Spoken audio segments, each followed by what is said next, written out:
M tovushi va M harflari. Harflar mamlakati bizni tobora o'ziga rom etmoqda. Sayohatga tayyormisiz, bolajonim? Qani ketdik. M undosh tovush.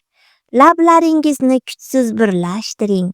Tishlaringiz ozgina ochiq holda tovushni talaffuz qiling. M. Birgalikda aytamiz. M. O'pkamizdan chiqayotgan havo qayerda to'siqqa uchradi?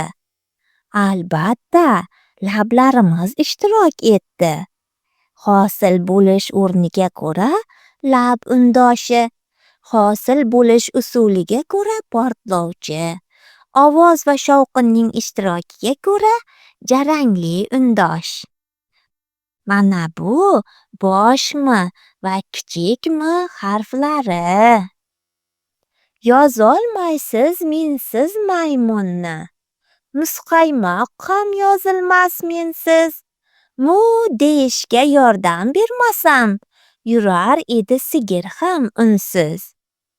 So'zlarni talaffuz qiling va M tovushining o'rnini aniqlang. Muz, kamon, gilam. Gapni o'qing. Omon, ana malla mushuk, ana masxaraboz.